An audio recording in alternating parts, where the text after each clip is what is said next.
Good morning friends, welcome to level up education. Madhya Pradesh Vyapam कौशल विकास संचालन द्वारा आयोजित आईटीआई ट्रेनिंग ऑफिसर्स के लिए हम कंप्यूटर अवेयरनेस की तैयारी कर रहे हैं। आज है डेट 30 जून 2020। तो चलिए शुरू करते हैं। क्वेश्चन नंबर फर्स्ट, निम्न में से कौन सा प्रिंटर ग्राफिक्स प्रिंट नहीं करता है?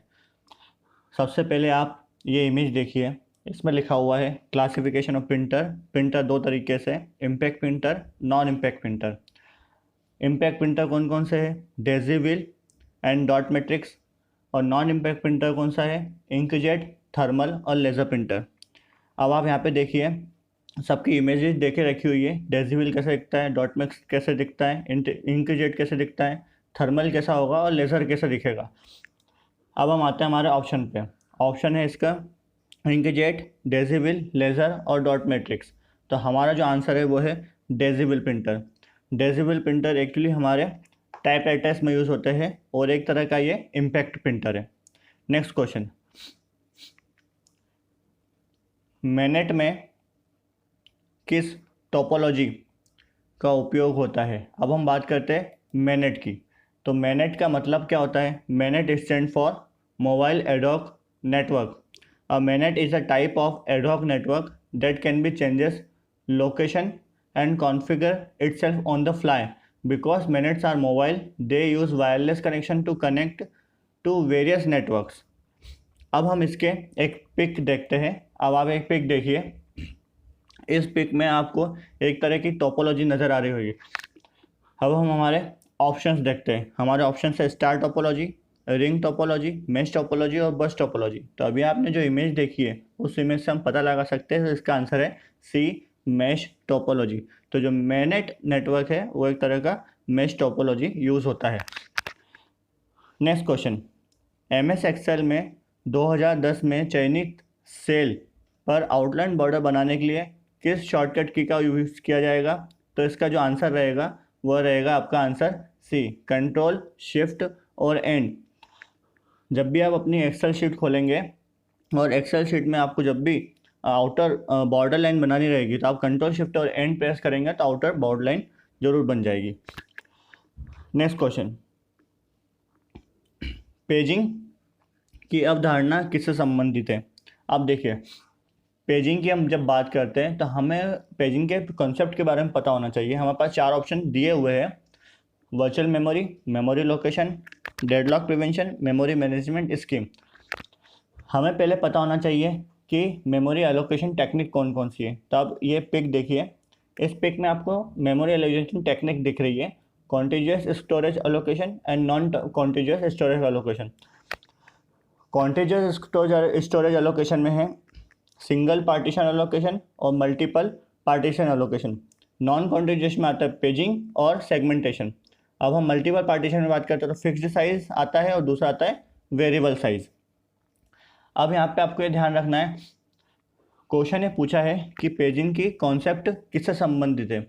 अब हमें इसके ऑप्शन में आपको ऑप्शन दिख रहा होगा डी, मेमोरी मैनेजमेंट स्कीम। तो इसका जो आंसर है मेमोरी मैनेजमेंट स्कीम।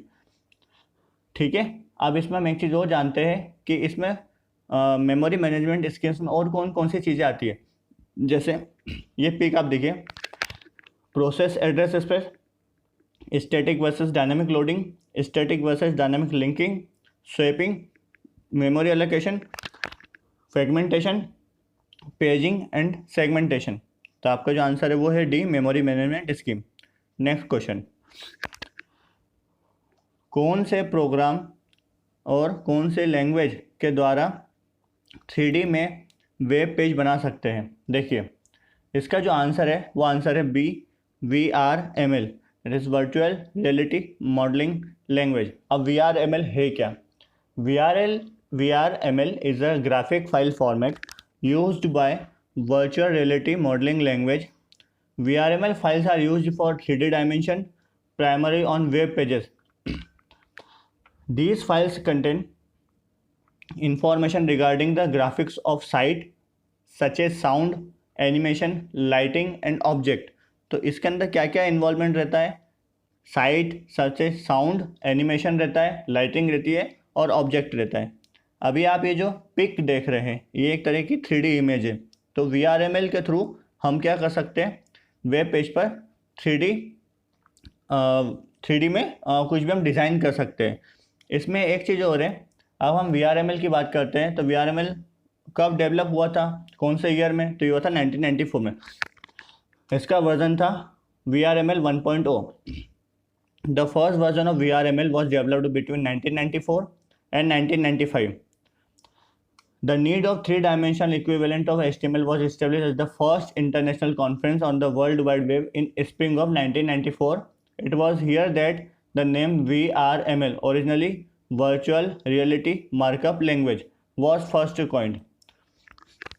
अब हमें थोड़ा बहुत जानकारी होना चाहिए कि मार्कअप लैंग्वेज है कौन कौन सी। जैसे यहाँ पे ऑप्शन में लिखा हुआ है VRML, HTML, SGML। उसके अलावा भी हमारे पास मार्कअप लैंग्वेजेस हैं, ये आप पिक देखिए। HTML hypertext markup language, KML keyhole markup language, MathML mathematical markup language, SGML standard generalize markup language, XHTML extensible hyper text markup language, XML extensible markup language. ठीक है, next question, Linux में आप किस file में lines की संख्या की गणना कार्यान्वित करने के लिए निम्न में से किस कमांड का उपयोग करेंगे? तो इसका जो आंसर रहेगा वो आंसर रहेगा WC1। WC वर्ड काउंट हम जैसे बोलते थे तो WC1। नेक्स्ट क्वेश्चन, निम्न में से कौन सा कमांड फाइल्स तथा डायरेक्टरी के नाम को बिना आकार, तिथि तथा समय संबंधी सूचना के लिए डिस्प्ले करता है? इसका आंसर है C directory/B। नेक्स्ट क्वेश्चन, किस कमांड का उपयोग सभी एक्सटेंशन .exe युक्त लेकिन भिन्न भिन्न फाइल नेम वाली फाइल्स को डिस्प्ले करने के लिए किया जाता है? इसका जो आंसर है वो है D directory*.ext।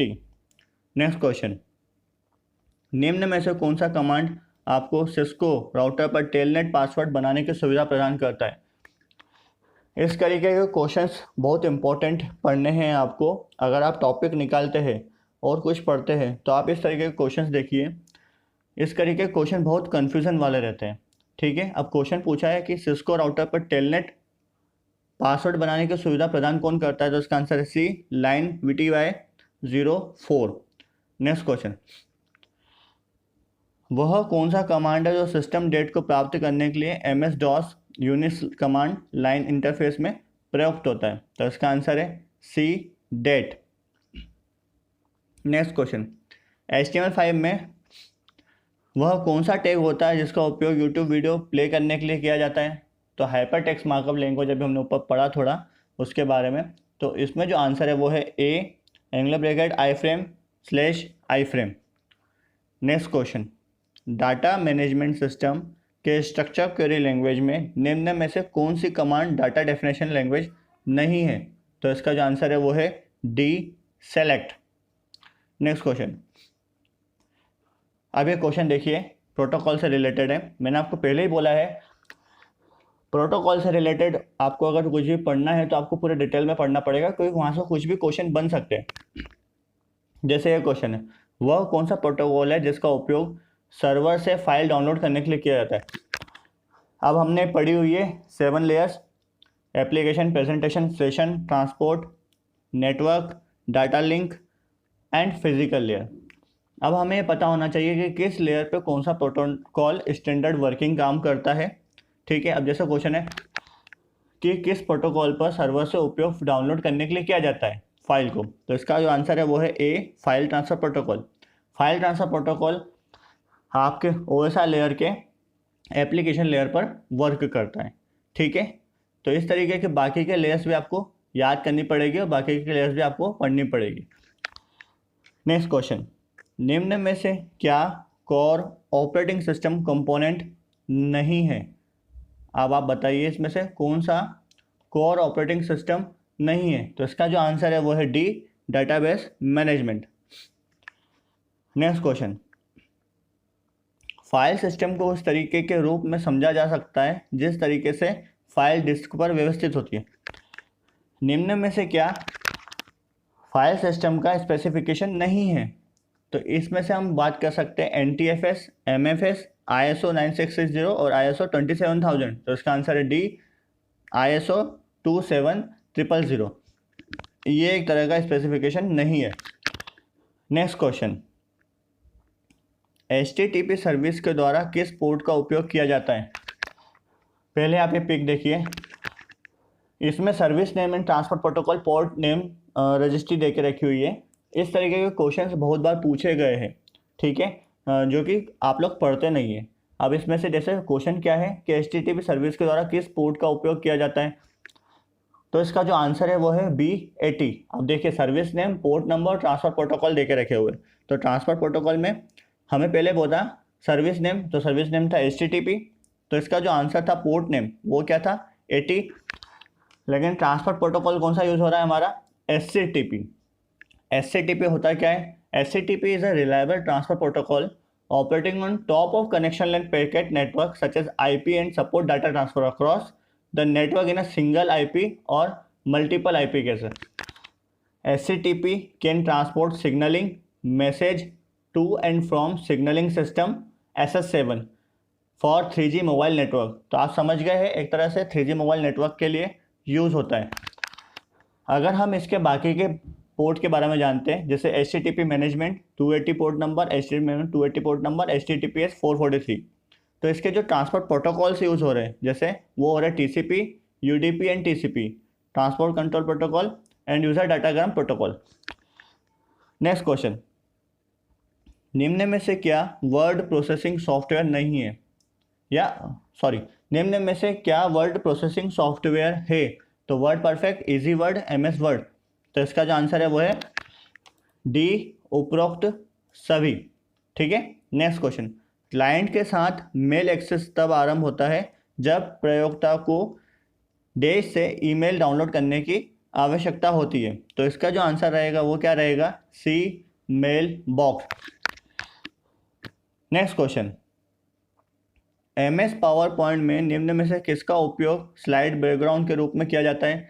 हमने MS पावर पॉइंट के बारे में बहुत सारी चीज़ पढ़ी है। क्वेश्चन अभी पूछा है MS पावर पॉइंट में निम्न में से किसका उपयोग स्लाइड बैकग्राउंड के रूप में किया जाएगा? तो इसके जो ऑप्शन है ग्रेडियंट, टेक्सचर एंड पिक्चर, तो इसका जो आंसर है वो है डी, उपरोक्त सभी। नेक्स्ट क्वेश्चन, MS एक्सेल में सेल में कंटेंट रखना क्या कहलाता है? तो जब भी MS एक्सेल में सेल के अंदर जो कंटेंट रहते हैं उसको हम कहते हैं B cell tip. Next question, Linux में आप अपने सिस्टम में नए यूज़र कैसे ऐड कर सकते हैं? देखिए, नए यूज़र ऐड करने की बात कर रहा है लिनक्स सिस्टम में। ऑप्शन है यूज़र ऐड का उपयोग करते हुए, ऐड यूज़र, सी लिनक्स कॉन्फ़िगरेशन। तो ये तीनों चीज़ का आप उपयोग कर सकते हो। तो इसका आंसर है डी, उपरोक्त सभी। नेक्स्ट क्वेश्चन, देखिए फिर प्रोटोकॉल पे क्वेश्चन आया हुआ है, लेकिन अभी कुछ नया क्वेश्चन है। Point two point network layer protocol को चिन्हित करने के लिए किस प्रोटोकॉल का उपयोग करते हैं?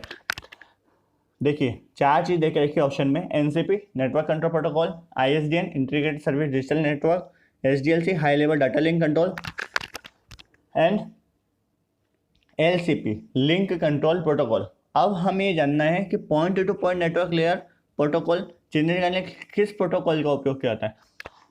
तो अभी आप ये पिक देखिए, इस पिक में IP, IPX अदर प्रोटोकॉल देके रखे हुए। तो जो PPP पॉइंट टू पॉइंट है वो कहाँ पे वर्क करता है? NCP पे, जो कि हमारे डाटा लिंक लेयर पे होता है।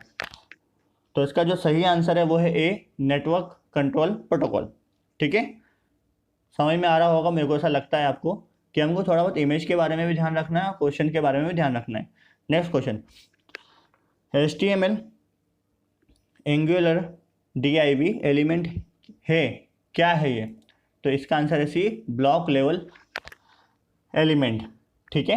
नेक्स्ट क्वेश्चन, कौन सी लेयर 1 डिवाइसेस का उपयोग सिंगल लेंथ सेगमेंट द्वारा कवर्ड एरिया को एनालाइज या एनलार्ज करने के लिए किया जाता है? देखिए, ये कुछ नया क्वेश्चन है, इस तरीके के क्वेश्चन बन सकते हैं, मेरा ऐसा मानना है। तो क्वेश्चन क्या बोल रहा है कि कौन सी लेयर 1 डिवाइसेस का उपयोग सिंगल लेंथ सेगमेंट द्वारा कवर्ड एरिया को एनलार्ज करने के लिए किया जाता है? ऑप्शन है switch, NIC hub, repeater, RJ45 connector. तो इसका जो आंसर है एनलार्ज करने के लिए किया जाता है, तो इसका आंसर है सी, 3rd and 4th, that is hub and repeaters. Next question, कौन सा स्टैंडर्ड पैरेलल कम्युनिकेशन को नियंत्रित करता है? तो इसका जो आंसर रहेगा, देखिए पैरेलल कम्युनिकेशन की जब बात करते हैं तो RS-232, RS-232A, cat 5 and IEEE 1284। तो इसका एक ऑप्शन है डी, IEEE 1284, ये इसका आंसर है। अब IEEE 1284 है क्या? जैसे हम बात करते हैं जब भी हम प्रिंटर की केबल कनेक्ट करते हैं हमारे सिस्टम से तो वहाँ पैरेलल कम्युनिकेशन होता है। अभी आप जो देख रहे हैं इमेज, उसमें एक तरफ USB है और दूसरी तरफ पैरेलल कम्युनिकेशन का पोर्ट लगा के रखा हुआ है। तो ये क्या है? USB to IEEE cable 36 pin parallel printer cable है। ऐसा ही बहुत सारे अलग अलग कम्युनिकेशन के लिए अलग अलग पिन टाइप की प्रिंटर केबल्स आती है। ठीक है, होप मुझे लगता है कि ये आपको समझ में आ गया होगा कि पैरेलल कम्युनिकेशन को नियंत्रित कैसे किया जाता है। अब कल के वीडियो में मैंने आपसे क्वेश्चन पूछा था IEEE 192.168.1051 में कौन सा पार्ट नेटवर्क आईडी का डिफ़ॉल्ट सबनेट है? तो इसका जो आंसर है वो है 192.168.10। आने वाले वीडियो के लिए आपका क्वेश्चन है MIME का पूर्ण नाम क्या है? Multipurpose internet mail extension, multipurpose internet mail email, multipurpose internet mail and multipurpose internet mail extra. अगर आपको ये वीडियो अच्छा लगा है तो इसे please like, share and subscribe जरूर करें my channel level up education. PDF आपको इसके डिस्क्रिप्शन बॉक्स में ज़रूर मिल जाएगी और आप हमसे टेलीग्राम लिंक के थ्रू भी आप ज्वाइन कर सकते हैं और बेल आइकन को प्रेस करना ना भूलें for the next notification. Thank you very much.